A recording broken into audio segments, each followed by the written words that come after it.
Hey kids, this is Ivan. How you doing? A little while ago, I made a video talking about the D20 and why the mechanic itself is not swingy. And in that video, I made the cryptic statement that the games that use the D20, for the most part, don't use or don't have a degree of success or failure, and that's a good thing. So why did I say that? Because I did get some comments. I wanted to talk about that a little bit, and also because it bears talking about. In that video, it might have sounded like I was being an apologist for the D20, but that's not the case. It's not a better mechanic than anything else. I was just talking about that particular misconception.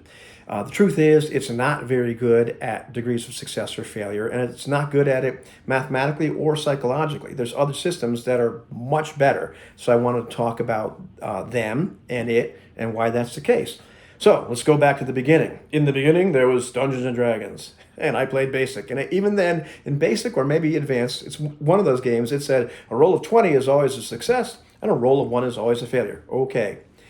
Later on, and I don't know exactly when, and it's really irrelevant, at some point we started to have this idea in games that a roll of 20 was a critical success. Now, a lot of times it's talked about combat, but let's just, forget that and just talk about like using a D20 as a mechanic in general.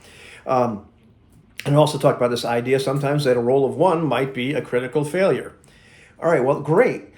That works, except it starts to produce these nonsensical results mathematically, where the people that aren't very good at something, well, when they do succeed, they tend to have critical successes most of the time, or a lot of the time. Somebody that needs like an 18 to succeed at something, well, 18, 19, 20, they'll succeed 3 out of 20 times, but they'll have a critical success, 1 out of 20 times. So, 1/3 of their successes are critical. Not so for the guy that only needs a 5 to succeed. Well, the percentage of his hits or, successes that are critical, not so good. And, the same is true for the critical failures in reverse. So at some point, somebody came along with this idea, which I did not like at first, but now I think it's actually great and a brilliant idea, is that you confirm it. So you roll 20, hooray, I have this great success. Okay, first you have to roll again and see if you actually do the thing again, and that will confirm you're critical. And that turns 5% of all your attempts from being successes and 5% of all your, or critical successes, and 5% of all your attempts being critical failures to 5% of your successes being critical successes and 5% of your failures being critical failures. And all of a sudden that scales very, very well, regardless of your character's ability in any particular skill. It's actually pretty elegant. People don't like it psychologically because you roll the die, I got a 20, hooray! Roll to confirm. Oh man, and you get crestfallen, and a lot of times you see that critical success taken away from you and your premature imagination has been ruined. People don't like that very much. So you could roll 2 D20 every single time and have 1 be a special color, and that red die, well, it comes up 20, it's a critical. A lot of people aren't satisfied with that, but that would solve that problem. But this video ain't about that. Let's keep going. So that's what D20 is okay at, modeling, these extreme ends of critical success and failure. But there's other games that do a much better job of doing that. You take any systems that use D100. D100 is not everybody's favorite. I really like it. One of the reasons I like it is it's very, very easy to know your chances of success or failure right off the bat. If you have a 45% chance, or 45 in a skill, you have a 45% chance of success. It's built right in, kids. I like it, However, a lot of times those games will have degrees of success or failure baked in. Maybe you have this extreme special success if you roll 10% of your skill. Really easy to figure this out. It's like, what is that? Okay, well, it's 4.5. Okay, maybe we can round up. So maybe 5% of the time when I roll, I've got this splendid success. Maybe it says something even more cryptic and says, okay, well, 1/5 of the time, 20% of the time, you can have a pretty good success. All right, what is that? Well, 4.5 times 2, 9. All right, yeah, 9% of the time. My guy with the 45%. It's easy to figure out. It's not so hard. In fact, they suggest a lot of times to just write it by each individual skill, but how often you would have a good, really good, okay, crappy failure, really, really crappy failure, call the doctor failure, all that kind of stuff. It's pretty easy to figure out. And it scales. It scales based upon the skill of your character. So if your character has a skill of 80, well, 8% of the time they're going to have that smashing success. If your character has a skill of 20, only 2% of the time. And it models that the degree of success or failure based on competence really, really well. Other games that do extraordinarily well in terms of modeling or doing a good job mathematically in a satisfying way of giving you different degrees of success or failure and having them show up. They're really easy to see and not as easy to figure out mathematically in terms of what the percentages are. But if you actually do an analysis of the percentages, they actually do a pretty good job of scaling based on competence. Are any games using dice pools? And so I'll look at, like, say, Ubiquity, that uses D2s, whatever dice you have that are even-sided. They're successes or failures.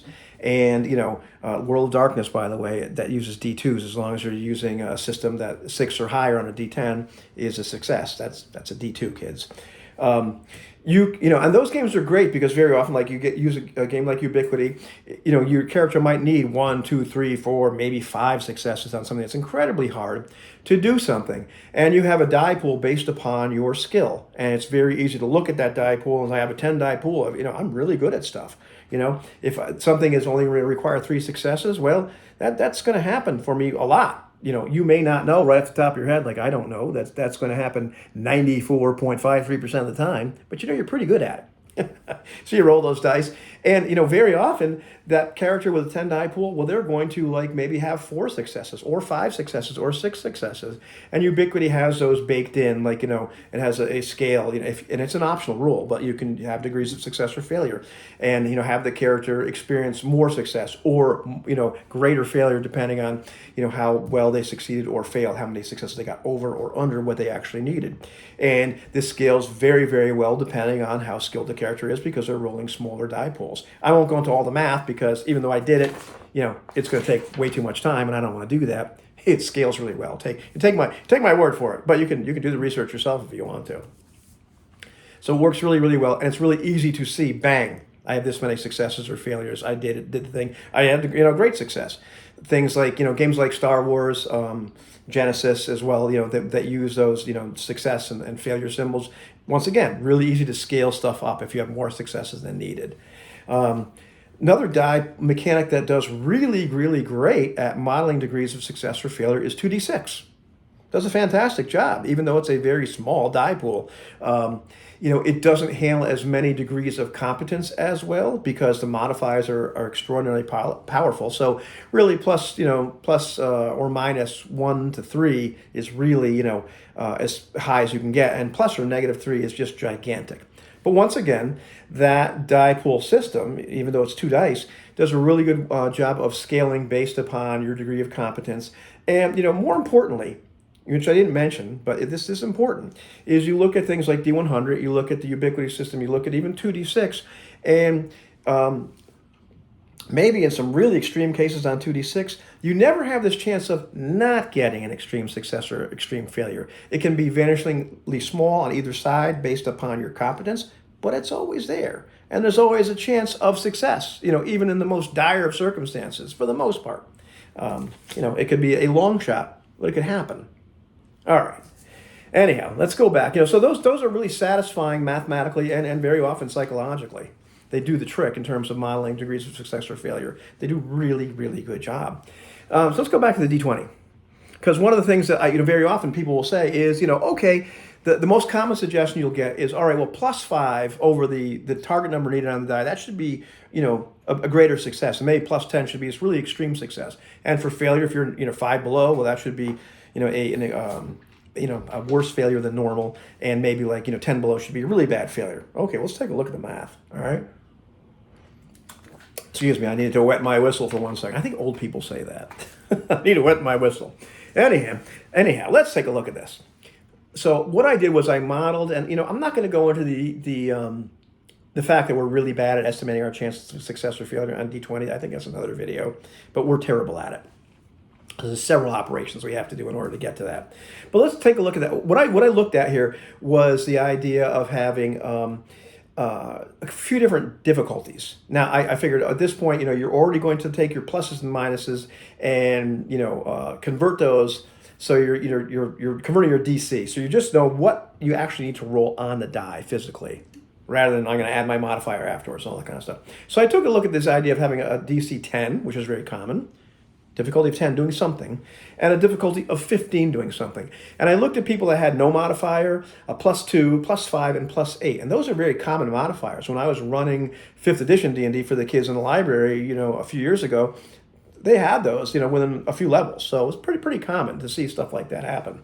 So what if we use this idea, those were going to be great, degrees of success or failure with these kids? All right, let's see what would happen.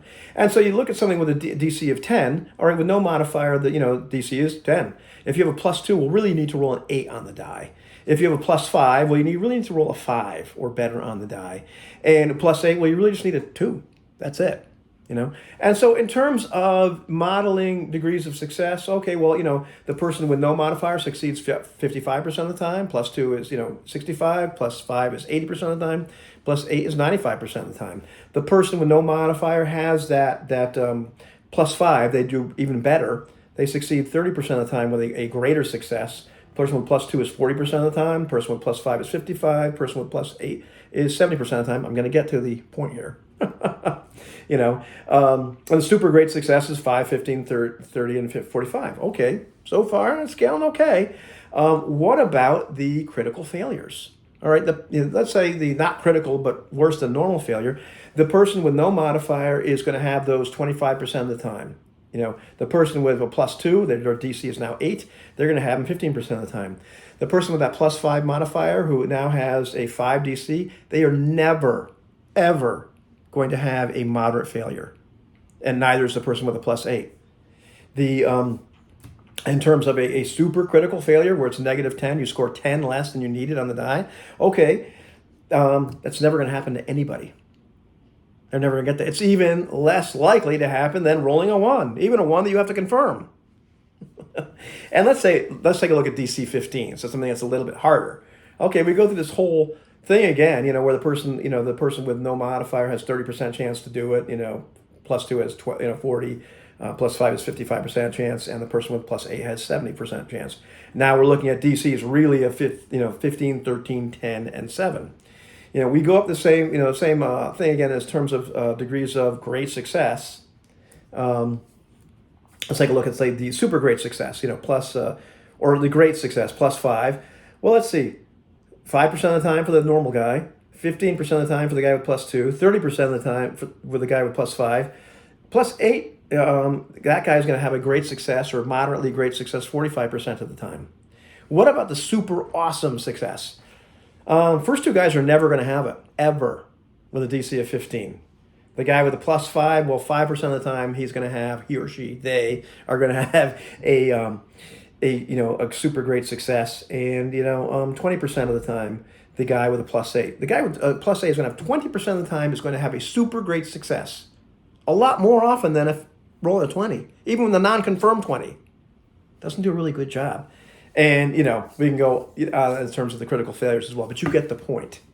Those systems, while they look good on the outside, or like when you first say them, when you actually try to put them into practice and run the math, they don't do a good job. They don't do a very good job mathematically at all at modeling those degrees of success or failure. And what about I'm sorry the video is so long, but apparently this takes a long time to talk about.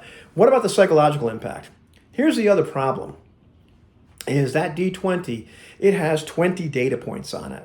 Psychologically, if we know that this die, is going to have some kind of baked-in degree of success or failure, or even if we know it doesn't, we want that failure that's a 3 to be a lot worse than the failure that's a 7. And we want that one to be worse than the one that's a 13, and that one to be worse than the, one's a 15, etc. And the reverse is true as well. It's got way too many data points on it. And the thing is that people in general, we can conceive of maybe 3, a variance of 3, either way, before it gets really, really hard for us to envision, things that, how much more badly can you fail, or how much worse, better can you succeed? I mean, you look at like statistics, and you got 3 standard deviations, very common. There's, one of the reasons that's very common is because we can wrap our heads around it. We can't wrap our heads around 20 different data points and assign any kind of real meaning to, them. So that's a very long-winded, and I'm sorry the video went that long, but that's why the D20 really kind of sucks at modeling degrees of success or failure. And for the most part, we shouldn't try to make it do so. There's other systems out there that do a much better job.